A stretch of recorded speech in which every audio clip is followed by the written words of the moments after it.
ಅಪರ್ಣ ಅವರ ವಿಧಿವಶ ನಿಜವಾಗ್ಲೂ ಒಂದು ಶಾಕಿಂಗ್ ನ್ಯೂಸ್.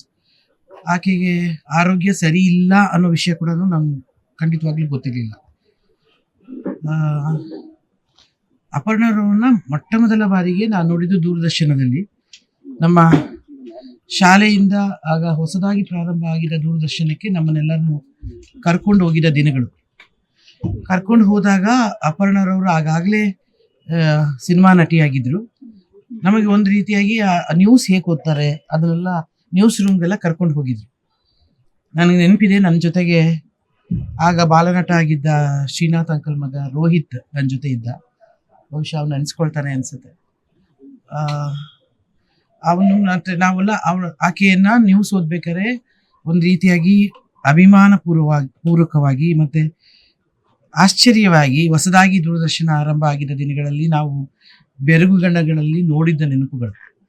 ಅದಾದಮೇಲೆ ಆಕೆ ಜೊತೆ ನಾನು ಯಾವುದೂ ಸಿನಿಮಾಗಳಲ್ಲಿ ಕೆಲಸ ಮಾಡಲಿಲ್ಲ. ಆದರೆ ಮಜಾ ಟಾಕೀಸಲ್ಲಿ ಹಲವಾರು ಬಾರಿ ಮತ್ತು ತುಂಬ ಕಾರ್ಯಕ್ರಮಗಳಲ್ಲಿ ನಿರೂಪಕಿಯಾಗಿ ತುಂಬ ಕಾರ್ಯಕ್ರಮಗಳಲ್ಲಿ ಆಕೆಯನ್ನು ಭೇಟಿ ಮಾಡಿದ್ದೀನಿ. ಮತ್ತು ಆಕೆ ಮಾತನಾಡುವ ಕನ್ನಡ ಸ್ಪಷ್ಟವಾಗಿ ಮಾತನಾಡುವಂಥ ಸುಲಭವಾಗಿ ನಿರರ್ಗಳವಾಗಿ ಒಂಥರ ಯಾವುದೇ ಒಂದು ಭಾಷೆಯಲ್ಲಿ ತೊಡಕುಗಳಿಲ್ಲದೆ ಒಂದು ರೀತಿ ಕನ್ನಡ ಅನ್ನೋ ಭಾಷೆಗೆ ಒಂದು ರೀತಿ ಅನ್ವರ್ಥನಾಮವಾಗಿ ಮಾತನಾಡೋ ರೀತಿ, ಮತ್ತು ಎಲ್ಲೇ ಸಿಕ್ಕಿದ್ರು ಅಭಿಮಾನಪೂರ್ವಕವಾಗಿ ನಗುವಂಥದ್ದು, ಒಬ್ಬ ಸ್ನೇಹಿತೆಯಾಗಿ ಅಪ್ಪಿಕೊಳ್ಳುವಂಥದ್ದು, ಇದೆಲ್ಲವನ್ನು ನಾನು ಆಕೆಯಲ್ಲಿ ನೋಡಿದ್ದೇನೆ. ಅಂದರೆ ನಾನು ಯಾವಾಗಲೂ ಹೇಳ್ತಿದ್ದೆ, ನಿಮ್ಮನ್ನು ನಾನು ತುಂಬ ಆಶ್ಚರ್ಯದಿಂದ ನೋಡ್ತಿದ್ದೆ, ಒಂಥರ ಖುಷಿಯಿಂದ ನೋಡ್ತಿದ್ದೆ. ನೀನು ನ್ಯೂಸ್ ಓದ್ಬೇಕಾರೆ ಹಾಗೆಲ್ಲ ಈಗ ನೋಡಿದ್ದೀನಿ ಅಂತೆಲ್ಲ ಹೇಳಿ ಅವಳು ಯಾವಾಗಲೂ ಒಂದು ನಗು ನಗ್ತಾ ಇದ್ಲು.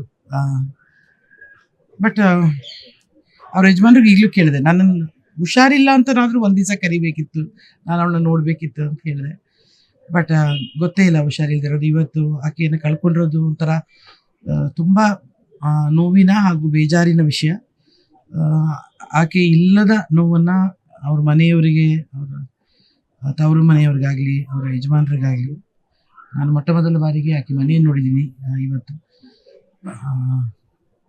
ಎಲ್ಲರಿಗೂ ಮತ್ತು ಅವಳು ಅಭಿಮಾನಿಸುವ ಮನಸ್ಸುಗಳಿಗೆ, ಅವಳನ್ನು ಇಷ್ಟಪಡುವ ಅಭಿಮಾನಿಸುವ ಗೌರವಿಸುವ ಮನಸ್ಸುಗಳಿಗೆ ಎಲ್ಲರಿಗೂ ಶಾಂತಿ ಸಿಗಲಿ ಅಂತೇಳಿ ಆ ಭಗವಂತನಲ್ಲಿ ಬೇಡ್ಕೊಳ್ತೀನಿ. ಮತ್ತೊಮ್ಮೆ ನಿಮಗೆಲ್ಲರಿಗೂ ಕೂಡ ವಂದನೆಗಳನ್ನ ತಿಳಿಸ್ತೇನೆ. ಯಾಕಂದರೆ ಯಾವುದೇ ಕಲಾವಿದರು ಯಾರೇ ಹೋದರೂ ಕೂಡ ನೀವು ಪತ್ರಕರ್ತರು ಮತ್ತು ಮಾಧ್ಯಮದವರು ನಿಂತು ನಾವು ನಿಮ್ಮ ಜೊತೆ ಇದ್ದೇವೆ ಅಂತ ತೋರಿಸ್ತೀರಿ. ತುಂಬ ತುಂಬ ಧನ್ಯವಾದಗಳು ನಿಮಗೆಲ್ಲರಿಗೂ. ನಮಸ್ಕಾರ.